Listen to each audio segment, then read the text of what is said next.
Halo semuanya, perkenalkan kami adalah mahasiswa Perbanas Institut Jakarta, Angkatan 2017, jurusan S1 Akuntansi.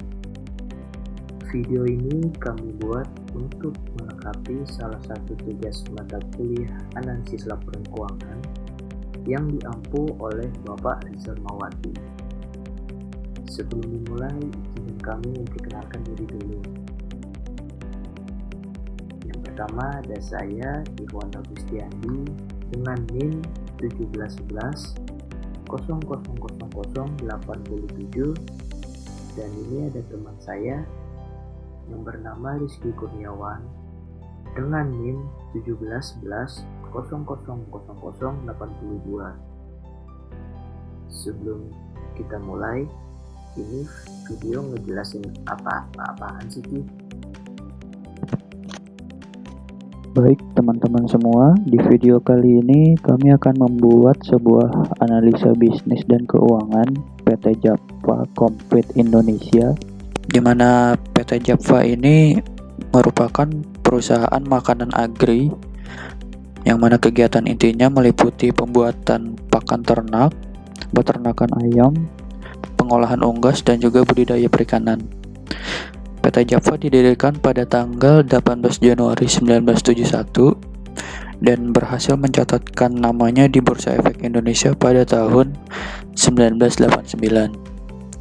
Oke, analisa bisnis dan keuangan ini kami buat menggunakan analisa rasio keuangan dan juga analisa prospektif, di mana nanti data-data yang akan kami olah ini berasal dari laporan laba rugi, laporan posisi keuangan, dan juga laporan arus kas PT Japfa Komplit Indonesia. Sebelum video ini dimulai, kami ingin memberitahu juga bahwa data-data yang telah kami dapatkan untuk analisis kali ini adalah data yang kami dapatkan dari website Indonesia Stock Exchange. Data tersebut yang kami ambil adalah laporan keuangan dan laporan tahunan 2019. Dan untuk perhitungannya, kami mengacu pada rumus yang ada pada buku analisis laporan keuangan karya Subramanyam edisi 11. Dan untuk beberapa rumus juga kami dapatkan dari internet. Jadi apabila ada kesalahan materi atau hitungan, kami mohon maaf karena kami masih dalam tahap pembelajaran. Dan video ini kami buat juga tidak untuk memperjelekkan atau memperburuk perusahaan target yang kami analisis. Baik, langsung saja kita mulai untuk analisa rasionya. Sebelumnya saya akan menjelaskan terlebih dahulu apa sih analisa rasio itu. Jadi, analisa rasio keuangan adalah proses pengamatan indeks yang berhubungan dengan akuntansi pada laporan keuangan seperti neraca, laporan laba rugi, dan juga laporan arus kas, dengan tujuan untuk menilai kinerja keuangan suatu perusahaan. Analisis ini biasanya digunakan untuk memberikan gambaran informasi mengenai posisi keuangan dan juga kinerja perusahaan yang nantinya dapat dijadikan sebagai pedoman dalam mengambil keputusan bisnis. Kemudian rasio-rasio yang kami gunakan adalah yang pertama liquidity ratio, yang kedua itu capital structure, ketiga return on investment, yang keempat operating performance, dan yang kelima ada market measure. Jadi rasio yang ada itu tidak semuanya kami gunakan, akan tetapi kami hanya menggunakan rasio-rasio ini yang menurut kami sekiranya sudah mewakili keadaan ataupun kondisi keuangan suatu perusahaan secara umum. Baik, kita mulai saja untuk analisa rasio yang pertama, yaitu liquidity ratio. Oke, di sini sudah ada laporan posisi keuangan ya. Laporan posisi keuangan PT Japfa Di sini ada aset dan di bawahnya ada liabilitas dan juga ekuitas. Untuk current ratio sendiri rumusnya adalah aset lancar dibagi kewajiban lancar dikali 100%. Baik, sekarang kita cari angka untuk aset lancar dan juga kewajiban lancarnya. Oke, untuk angka aset lancar kita bisa ambil dari sini. Dan untuk kewajiban lancarnya kita bisa temukan di sini. Setelah kita dapat angkanya, lalu langsung aja kita hitung menggunakan rumus ini.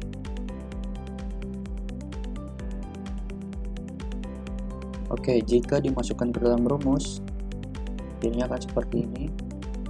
Dan hasilnya adalah segini. Saya coba tandai ya.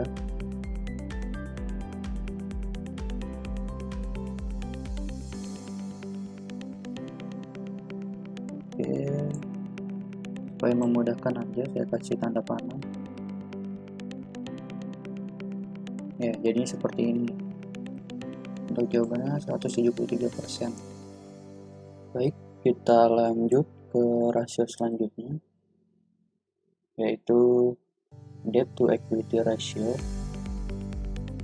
Di sini sudah ada laporan posisi keuangan tentang liabilitas dan juga total liabilitas dan juga ekuitas. Untuk rumusnya sendiri adalah total hutang dibagi total ekuitas dikali 100%.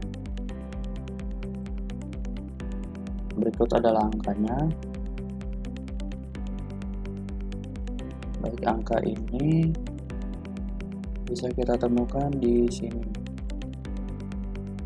Saya tandai. Oke, total hutang ini. Dan untuk total ekuitas di sini. Sesuai ya dengan yang di sini.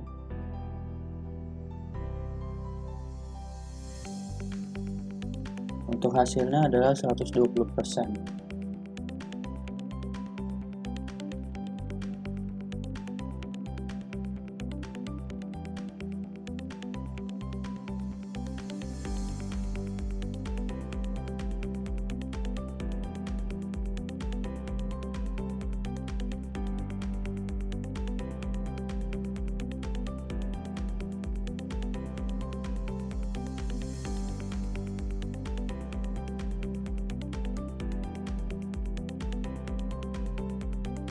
Oke, jadi ini untuk memudahkan lagi tanda panah. Baik, kita lanjut ke rasio selanjutnya, yaitu rasio return on asset. Di sini sudah ada laporan laba rugi teman-teman, atau income statement, dan di bawahnya ini ada laporan posisi keuangan tentang aset ya. Untuk rumusnya laba bersih dibagi total aset dikali 100%. Dan ini angka-angkanya. Hasilnya 7%. Untuk angka ini bisa kita dapatkan di sini. Laba bersih atau laba tahun berjalan ya. Saya tarik panah lagi, dan untuk total asetnya ada di posisi bawah.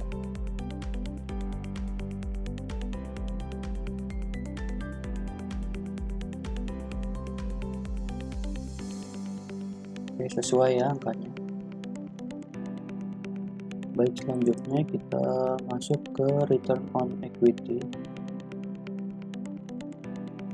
Untuk rumusnya adalah laba bersih dibagi total ekuitas dikali 100%.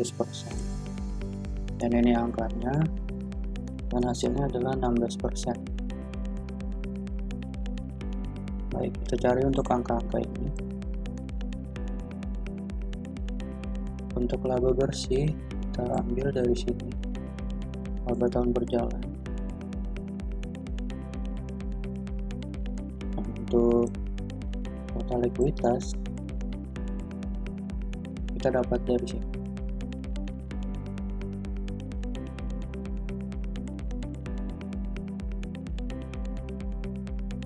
Ini adalah indeks net profit margin ya, mana termasuk dalam operating performance. Dan di sini sudah ada laporan laba rugi. Untuk rumusnya adalah laba bersih dibagi penjualan dikali 100%. Untuk laba bersih sendiri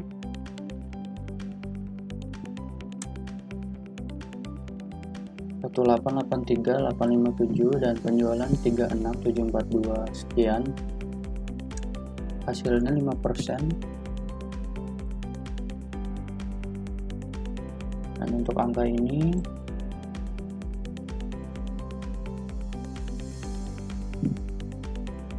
untuk laba bersih kita dapat dari sini.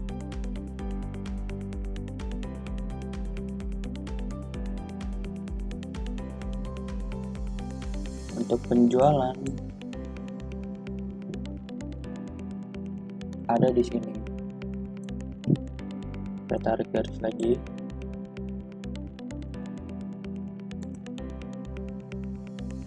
Baik, kita lanjut kepada rasio yang terakhir, dividend payout ratio. Rumusnya adalah dividen dibagi laba bersih dikali 100%. Berikut adalah angka-angkanya, dan hasilnya ada 34%. Untuk angka ini kita dapatkan dari laporan arus kas, yaitu tentang akun pembayaran dividen ya. Ya, ada di sini.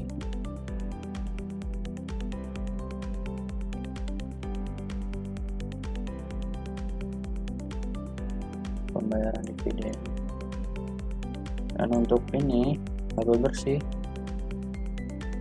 angkanya itu ada pada laporan laba rugi atau income statement. Sama seperti sebelumnya, laba tahun berjalan. Oke. Baik teman-teman, untuk analisa rasionya cukup sampai di sini, sampai dividen payout ratio. Dilanjutkan oleh Iwan untuk pembahasan analisa prospektif. Silakan Iwan. Oke, kali ini kita akan masuk ke analisis prospektif. Apa sih analisis prospektif itu? Analisis prospektif sendiri adalah analisis di mana kita memperhitungkan ramalan laporan keuangan yang akan datang seperti apa dengan persentase atau pertumbuhan peningkatan yang kami dapatkan, entah itu dari rumus atau dari permintaan manajemen ke depannya. Dan di kesempatan kali ini kami akan memproyeksi bagaimana laporan laba rugi YPFA di masa yang akan datang. Oke, tanpa berlama-lama kita mulai saja bagaimana cara menganalisis prospektif. Yang pertama itu, kalian harus memeriksa data-data keuangan yang ada pada laporan keuangan. Kemudian kalian bisa memprosesnya menjadi suatu pertumbuhan atau persentase dari akun-akun yang akan dapat diproyeksikan. Setelah kita dapat data-data tersebut, kita dapat memprosesnya itu menjadi beberapa bagian. Laporan laba rugi sendiri adalah sales growth, di mana kita menggunakan rumus data tahun ini dikurangi data tahun sebelumnya dibagi dengan data tahun sebelumnya dikali dengan 100%, dan kami ini mendapatkan sales growth sebesar 8%. kemudian juga gitu untuk seluruh persentase pertumbuhan yang kita dapatkan untuk berasal dari rumus data tahun ini dikurangi data tahun sebelumnya dibagi dengan data tahun sebelumnya dikali 100%. Nah, untuk hitungan income tax margin sendiri itu spesial karena kami menggunakan rumus income tax expense dibagi dengan earning before tax-nya, yaitu sebesar 27%. Nah, lalu setelah kalian mengetahui persentase pertumbuhan yang diharapkan untuk laporan laba rugi proyeksinya, lalu hitung deh dengan rumus-rumus berikut. Nah, ada 10 hitungan untuk menghitung laba rugi proyeksi. Kita mulai dari satu-satu. Oke, yang pertama itu sales, yaitu sales dengan menggunakan rumus data tahun ini dikali dengan 1 tambah 8%. Maksudnya 8% tadi adalah, ingat kalau kita ngomongin persen, kita ngomongin persenan pertumbuhan yang diharapkan di tahun mendatang yang sudah kita hitung sebelumnya. Nah, makanya jadi kita bisa dapat deh sales proyeksi yang akan datang sebesar 39.691.212. Lalu langkah kedua mencari gross profit dengan rumus sales proyeksi dikali dengan persenan pertumbuhannya.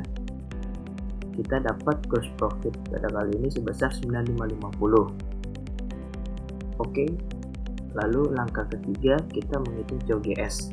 COGS ini mudah, dengan sales proyeksi dikurangi dengan gross profit proyeksi. Kita mendapatkan COGS sebesar 3141 sekian.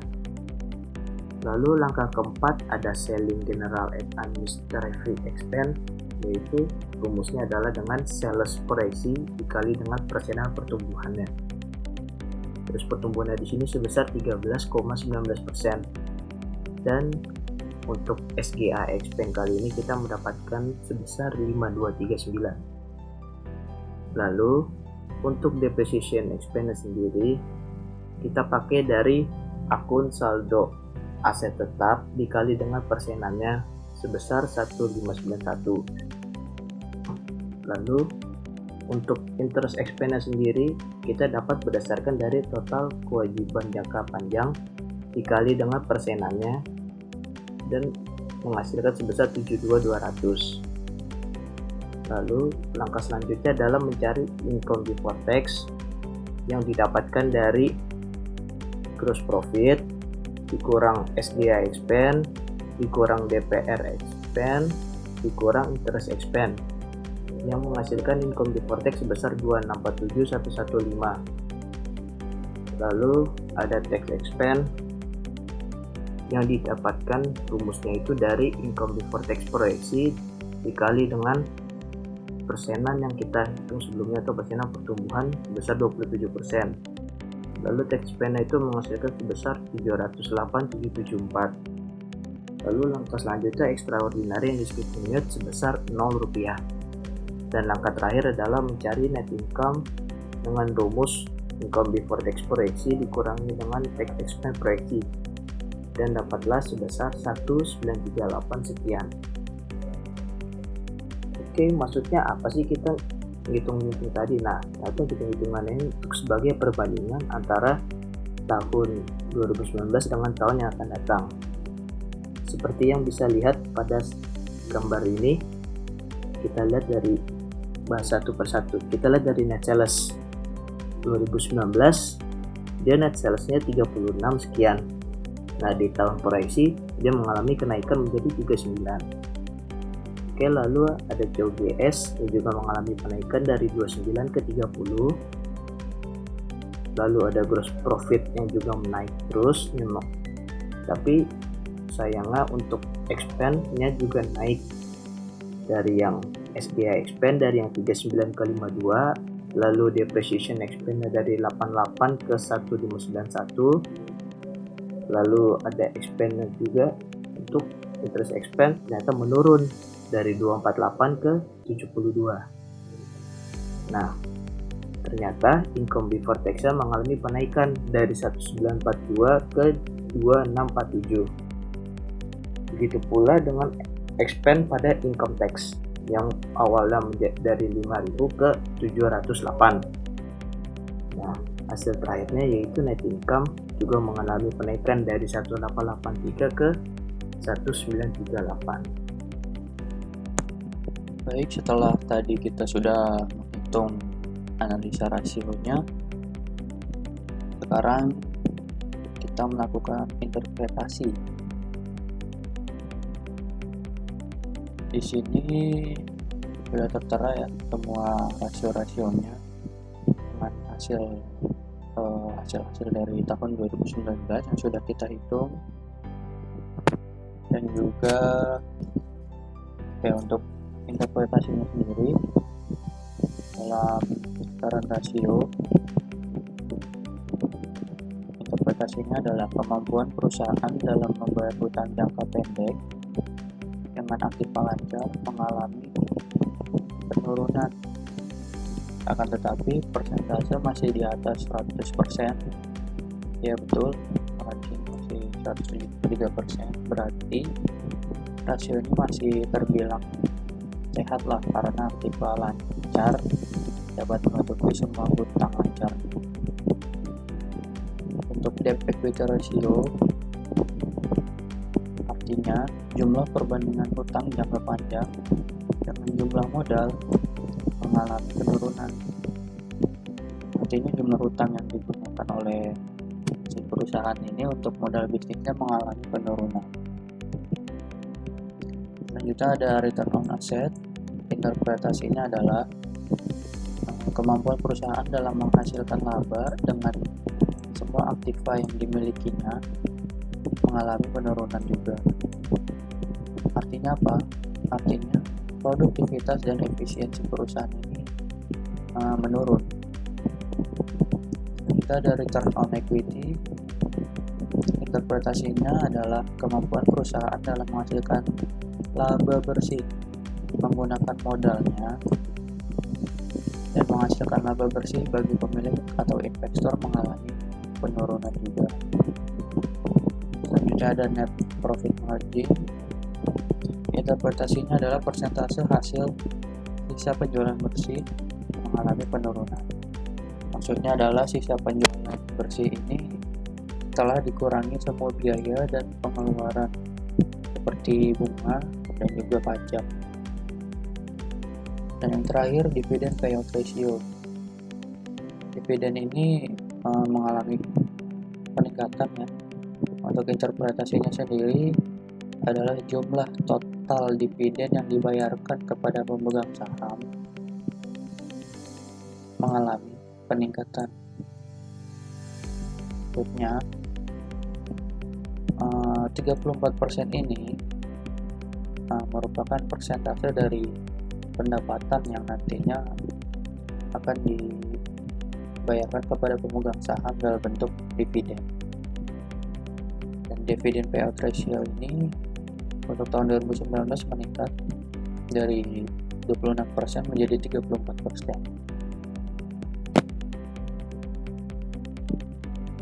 Baik, ini ada sedikit simbol dari kami. Untuk likuiditas ini menurun ya, tadi sudah dibahas. Capital structure-nya menurun. Warna hijau ini menandakan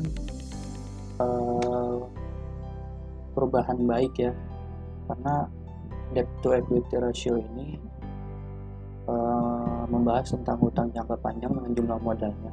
Artinya kalau mengalami penurunan, artinya ini hal baik, karena hutang jangka panjang yang dimiliki perusahaan sudah menurun jumlahnya dari jumlah modal yang ada di perusahaan. Dan untuk return on investment-nya menurun ya, return on asset menurun, return on equity menurun, kemudian ada operating performance, ini juga menurun, merah ya warnanya. Dan untuk market measure ini hijau ya, karena dia naik dividen payout ratio-nya. Oke, kita lanjut untuk kesimpulan secara generalnya, secara keseluruhan. Di sini kami sudah menyimpulkan beberapa kalimat. Kesimpulannya adalah kinerja keuangan PT Japfa Complete Indonesia secara keseluruhan cenderung mengalami penurunan di tahun 2019. Akan tetapi ada dua sisi positif yang terlihat pada capital structure dan juga market measure. Sisi positif ini ditandai dengan yang pertama, penurunan jumlah perbandingan hutang jangka panjang terhadap jumlah modal yang ada pada debt to equity ratio, dan yang kedua adalah meningkatnya jumlah dividen yang dibayarkan perusahaan kepada para pemegang saham. Meskipun kinerja keuangan 2019 cenderung menurun, menurut kami perusahaan PT Japfa ini masih dalam kondisi yang relatif aman ya, karena perusahaan masih dapat membayar hutang jangka pendeknya, masih mampu memanfaatkan aset untuk menghasilkan profit, dan juga masih bisa memberikan imbal hasil kepada para pemegang sahamnya. Baik, ini adalah kesimpulan dari kami untuk analisa rasionya. Kami akan lanjut untuk kesimpulan analisa prospektif. Baik, kita lanjut untuk kesimpulan analisa prospektifnya. Di sini sudah ada perhitungan proyeksi laba rugi berdasarkan laporan tahunan PT Japfa. Dia memberikan target untuk tahun yang akan datang itu sebesar 8% untuk sales growth-nya. Hal ini memang berdampak positif untuk peningkatan sales-nya, tapi berdampak juga kepada beban-bebannya, di mana beban-bebannya ini ikut berdampak ikut meningkat juga. Namun